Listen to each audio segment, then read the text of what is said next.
Welcome to this explainer. I am absolutely thrilled to have you here today. We are going to unfold what is literally one of the most incredible underdog stories in all of human history. I mean, think about it. How exactly did a simple dispute over everyday things like tea, paper, and glass snowball into a massive global conflict? And how on earth did a bunch of scrappy colonial militias manage to take down the planet's absolute most powerful military?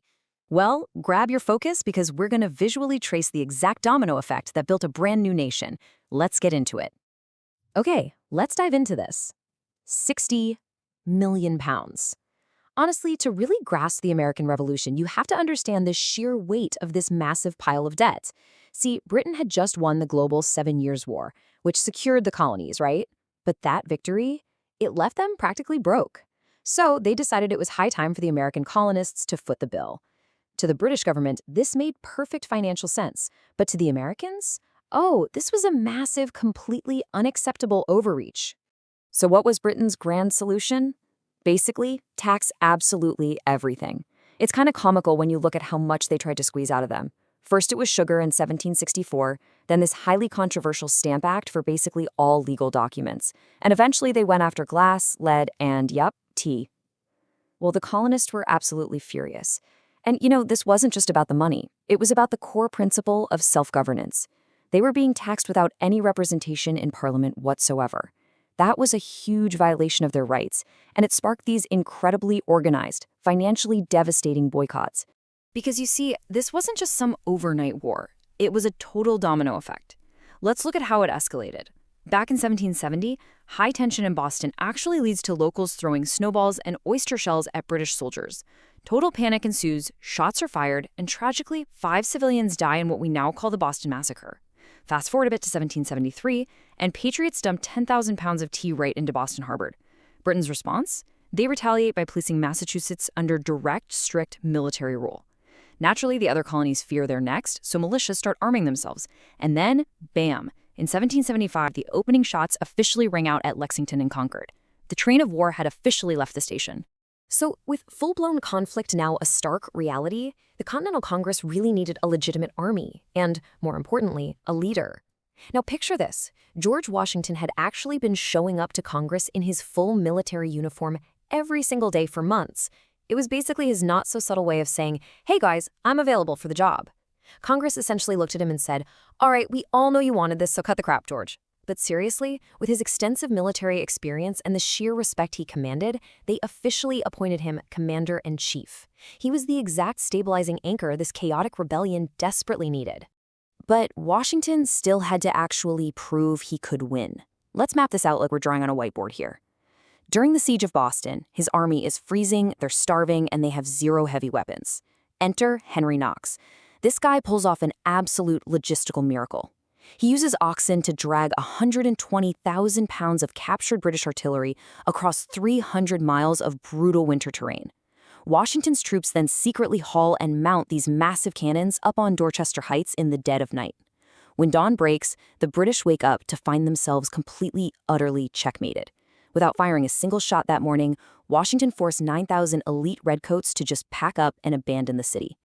Now, by the summer of 1776, this whole thing had evolved into a fight for a completely new identity. A lot of this fire was fueled by Thomas Paine's wildly popular pamphlet Common Sense. This momentum led to Thomas Jefferson drafting the Declaration of Independence, where he penned those immortal words, all men are created equal, with certain inalienable rights. Now, we have to acknowledge that this was a glaring historical contradiction, right? Because many of these founders were active slave owners. But regardless, these words undeniably laid down the ideological foundation for a brand new nation. Once July 4th, 1776 hit, there was absolutely no turning back. And this next point brilliantly illustrates a harsh reality. Declaring independence and actually winning it are two entirely different things. Furious, King George sends a massive, overwhelming force to New York.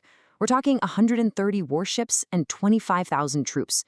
At the Battle of Brooklyn Heights, Washington was completely outmaneuvered. 15,000 British troops hit the front lines as a decoy, while their main force secretly flanked the Americans right from behind. I mean, it was a total disaster. The American army was trapped against the East River, and honestly, it looked like the end of the entire war right then and there. But then, incredibly, a thick fog rolls in out of nowhere, and Washington miraculously evacuates his entire trapped army under the cover of darkness. But hey, just surviving didn't exactly boost morale. Going into the bitter winter of 1776, the contrast between the two sides was just staggering. Picture the British forces. They're comfortably spread out across New Jersey, drinking cider, throwing parties in these nice, warm quarters. Meanwhile, you have the badly beaten Continental Army who had been chased all the way into Pennsylvania. They were freezing, they were starving, and men were deserting in absolute droves. Washington knew, deep down, if he didn't do something incredibly bold and do it fast, this revolution was literally going to freeze to death. So Washington plots what we now call the Christmas Eve miracle. Think about it. Nobody attacks in the dead of winter, which is exactly why he decided to do it. Waiting for a howling blizzard, he leads 2,400 men on a perilous, freezing crossing of the icy Delaware River in the pitch black of night.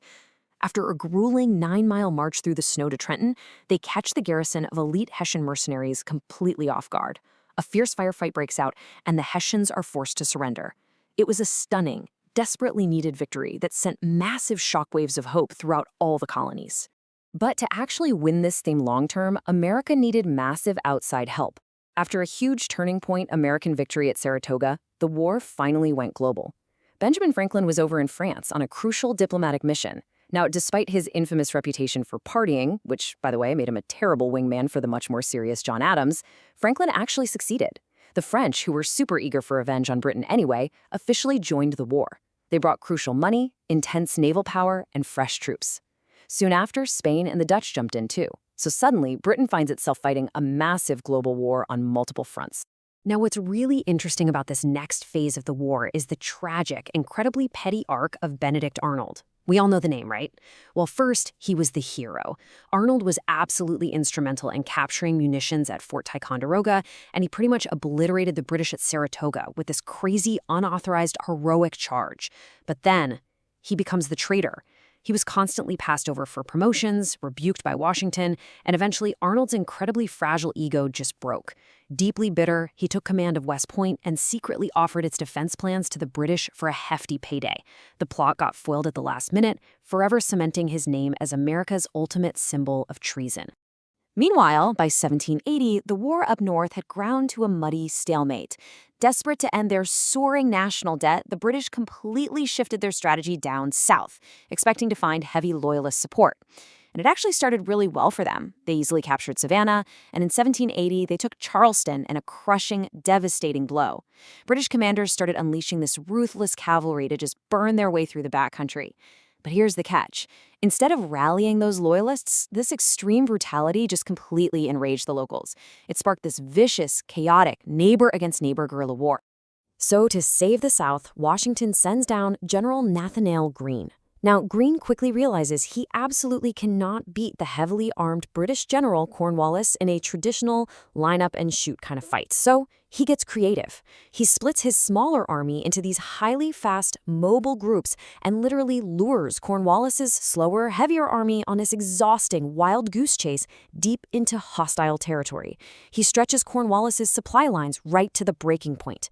Once those British troops are starving and completely exhausted, Greene finally turns around and engages them at the brutal Battle of Guilford Courthouse. This brilliant trap completely broke British operational strength in the South. And folks, that leads us right to the final dominoes falling.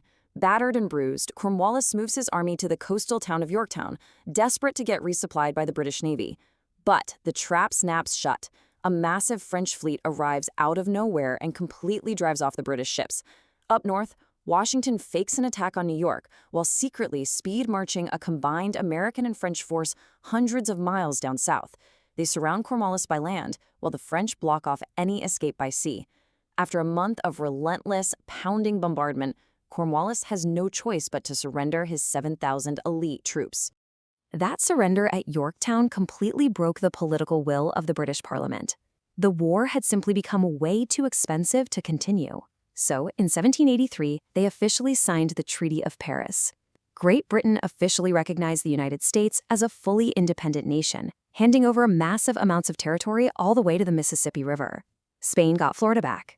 And France? Well, France's reward for heavily funding American freedom was a crippling national debt crisis that, quite ironically, would spark their own incredibly bloody revolution just a decade later.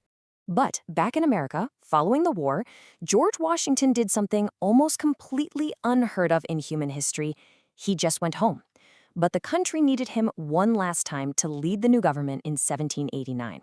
Washington was highly aware that every single move he made would set the permanent blueprint for American leadership. He straight up rejected fancy titles like His Highness and chose the incredibly modest title of President.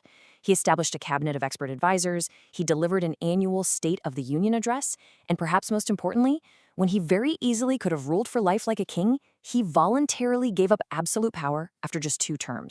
Which really leaves us with one final, fascinating question to ponder. How did a humble leader, deliberately holding back his own power, set the ultimate precedent for a brand new democracy? We started this journey with a furious king demanding 60 million pounds, and we ended it with a modest president willingly walking away from ultimate power. The American Revolution wasn't just some military victory. It was a radical, incredibly dangerous experiment in self-governance that completely reshaped the modern world. Thank you so much for joining me on this explainer today, and remember, stay curious because there's always more history to uncover.